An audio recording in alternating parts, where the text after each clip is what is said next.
What are you doing there? I am taking the bad yellow leaves off my flowers.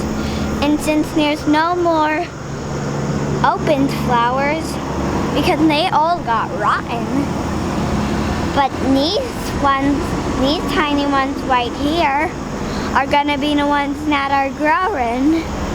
So we're gonna have more New Guineas impatient. These are my daughter's flowers. We got some edible plants here and some just pretty plants. Nice combination she put together with my mom. And they're up on our porch when we walk up in the morning. It's a nice little spot. Are you giving your flowers lemonade? No. Lemonade from the fair? Oh, don't pour it out on your shoes. What are you doing, honey?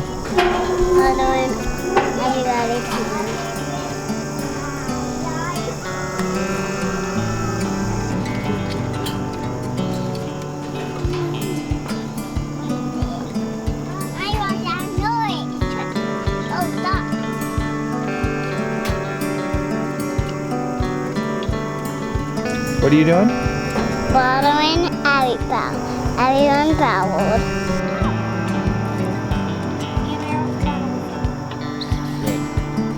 There is a surprise in the barn this morning for the CEO of the Bluebird Egg Company. Shh. I'm gonna get there before he does.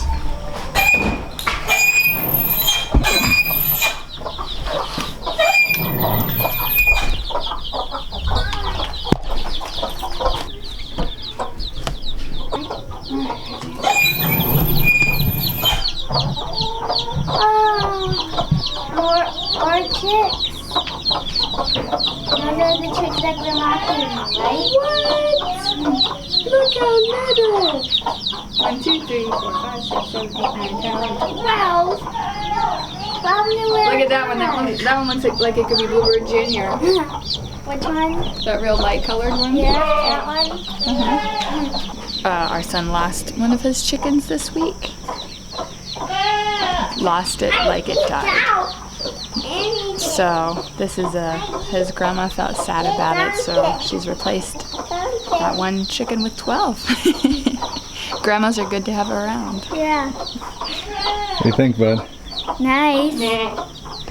I'm gonna have a lot of chickens. Chicken! Baby dick!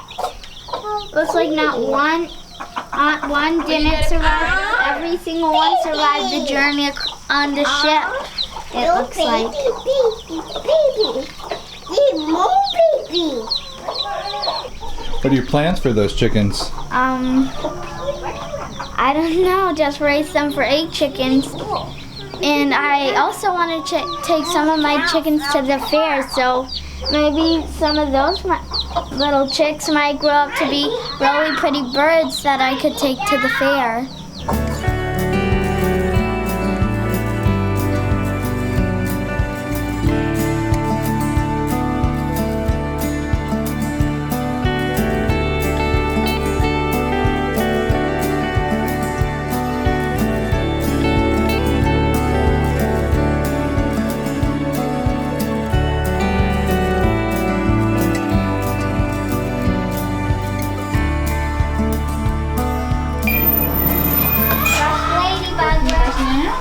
Can you brush Luna off? Luna wants brushed, yeah. Luna wants scratched too. Good boy. That's a farm boy. Sure is.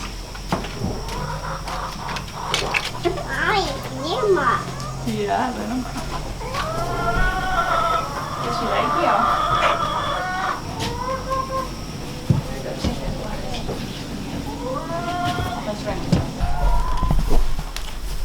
All right, so this bucket here, we'll start with that one.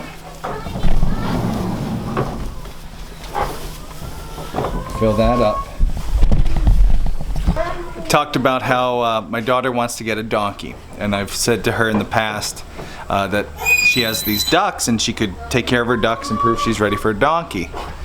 Well, the ducks are Betty's very protective. Muscovy mothers are very protective. You can shut that off, baby. And she can bite a lot. And they're just, you know, it's not the most enjoyable experience to be working with the ducks. That's all for now. We'll just do this one, honey. So we figured these goats are a lot more like donkeys than ducks are. They're similar size. They're a little smaller, but they're similar size. They have the similar needs. So now, my daughter, instead of caring for the ducks, because now they're all outside now anyway, and my son covers the feed and water for them, she's gonna take over the goats. And that'll go right into when we get Lacey bred. We'll be milking. She can learn to milk the goats. Do you want to learn to milk goats? Yeah, you better make a good video about that. We sure will. But you better make a goat stanchion, because that stanchion is not really good for Lacey. It's true, we better make a goat stanchion. Here, girl. So how are we? Naughty Gizmo. That's why we named her Gizmo. If you've never seen the movie Gremlins, that's where we got the name of her. Our smaller goat. Goats are good at breaking free if you don't have quality fencing. That is true.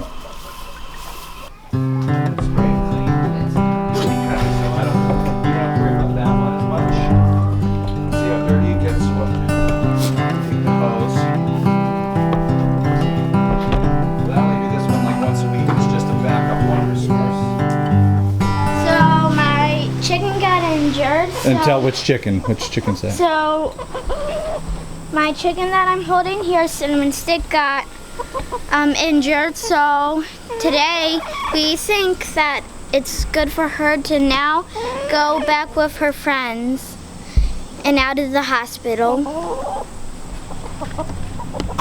There. You're free, Cinnamon Stick.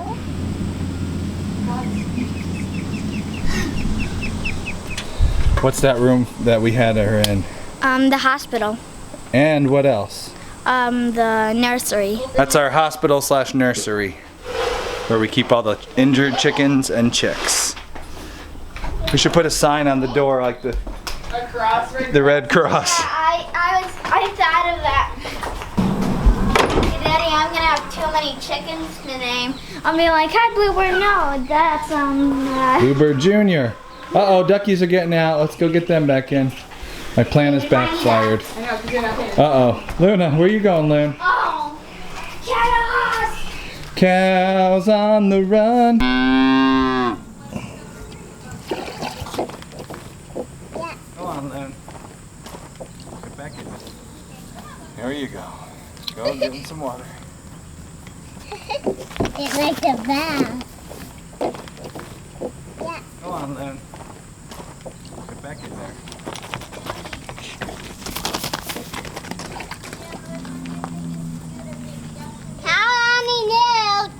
Count on a A lot of people were really enjoyed the video last week where we showed the history of the Bluebird Egg Company over the years. And I think it's really important for kids to be able to have experience with livestock. And not everyone has a farm like ours, so not everyone can have a cow, but everybody could have some kind of animal for their kids to take care of. And I just think it teaches really good life lessons. First off, there's a serious responsibility. You got to get out and care for that animal every day. If you don't do your laundry chores every day, nobody dies. But if you don't do your animal chores every day, animals will die. And so it teaches them they have a real important job where other people are depending on them. And that's a great way to teach them some responsibility. It also gives them something to be really proud of. Again, go back to the laundry example. You know, you can be so proud that you folded a pile of clothes, but you're really proud when you get your first dozen eggs, or you know, you get your first cup of milk from your goat, or you pull your first cart with your donkey. And that's something you just can't teach kids easier than with some sort of livestock or some sort of animal. If there's any way to get your kids involved, even if you can't at your own place, you know, find a place that lets kids come into contact with livestock, whether through classes or whatever. It's a life lesson that is super valuable, and I can see it's done a lot in forming the personalities that my kids have. For those of you who are in the most strict, maybe you're in an apartment, you really can't have any livestock at all.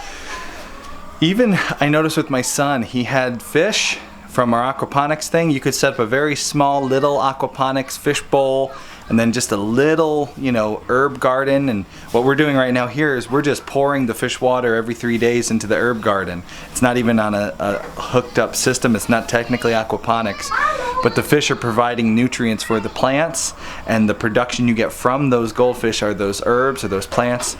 That's something that anybody could teach their children, you know, caring for animals and production and just the basic farm principles without being on a farm. I know everyone can't do it, but whatever ways you can, try to figure something out, some way to do it, because it's definitely worth it. They went through a lot of feed. Yeah. Those ducks are hammering the feed. They always do. They do. And then we're always like, oh, good. Yeah, that was good. You know, maybe We're we should just setting a whole bucket down. Same or which? Sure. Oh, wait, which Hold on one one's second. first? Okay, we're at, right now, we're at 557, okay.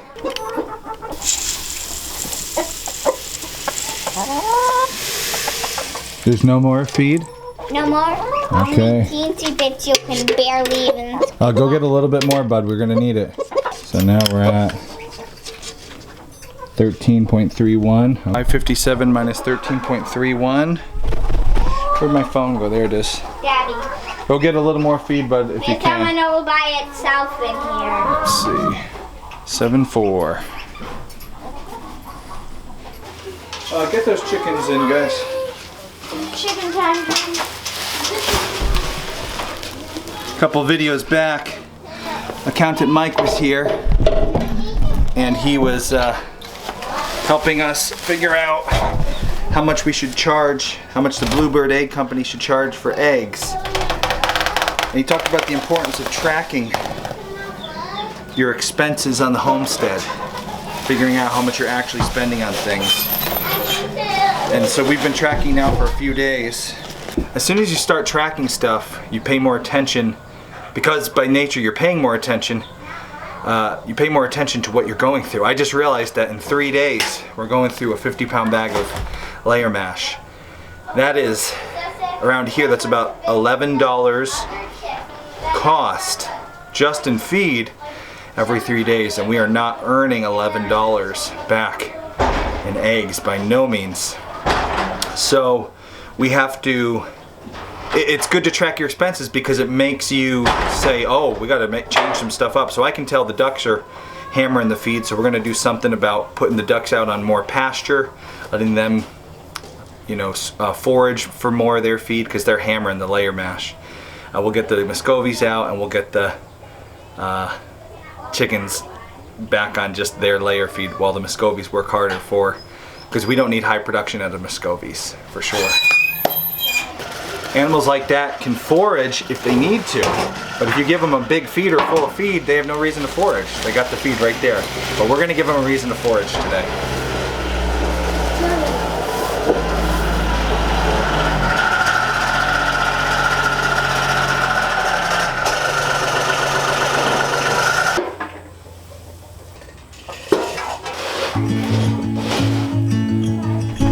These ducks are just hammering the feed, so we're gonna move them into a different paddock where they can forage more.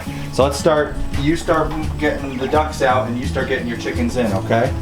I gotta get the... Let the ducks in, they're doing, yeah, let's let the ducks in first, they're almost there.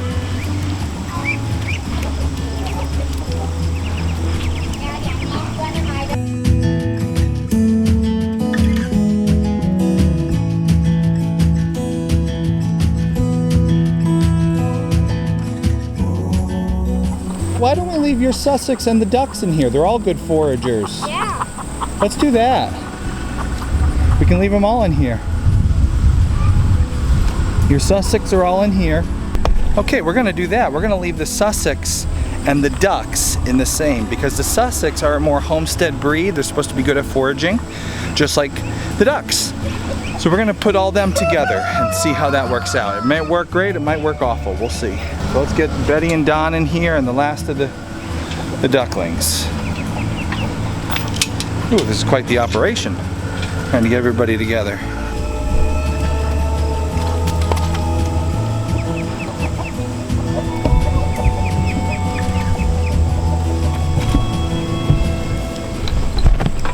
Duck whisperer.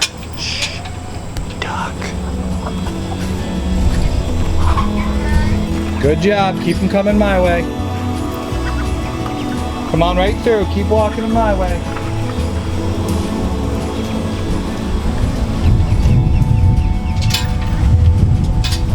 Good job. Keep them my way. Don't let them go where Fluffyfoot is.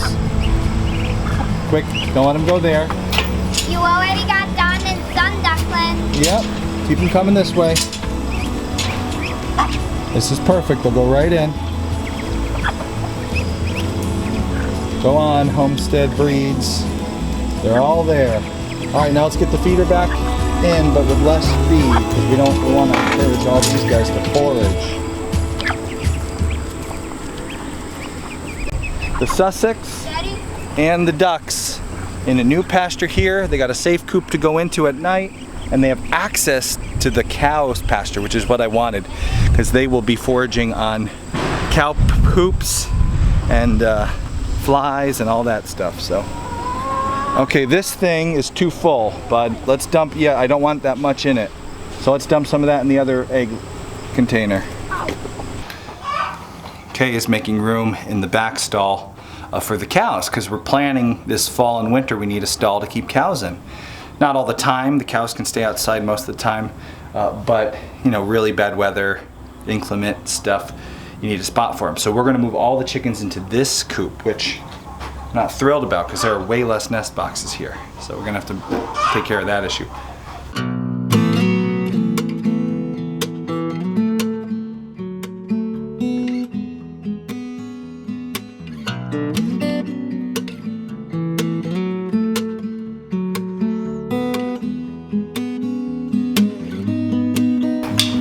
We're replacing the existing feeders and waterers that were here with our Premier One feeders and waterers. Premier One's waterers, these are their nipple drinkers.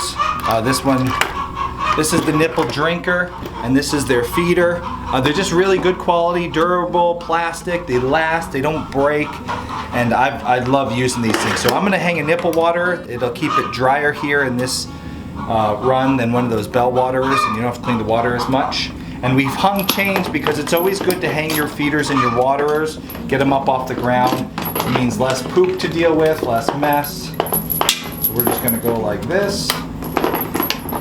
There, that's hanging, and we'll do the same with our feeder here.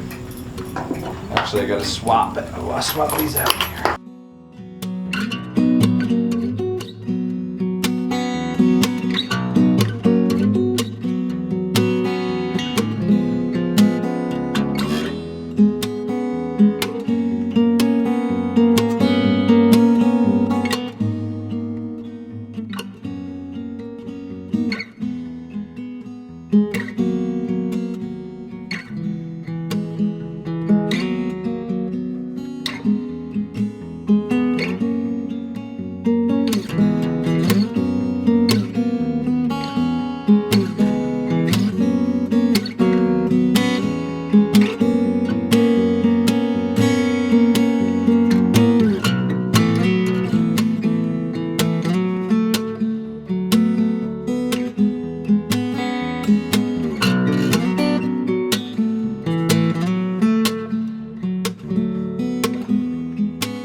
It's hard to believe it, but it's been a month since we had ladybug bred. And in tomorrow's video, we're going to let you know whether or not we think the breeding took, and we're going to explain how we selected the bull, which we purchased the semen from, to breed to ladybug. If you missed out on that breeding video, click here to watch it, and stay tuned for tomorrow's video at 5 o'clock Eastern Time, where you'll find out if we think the breeding took.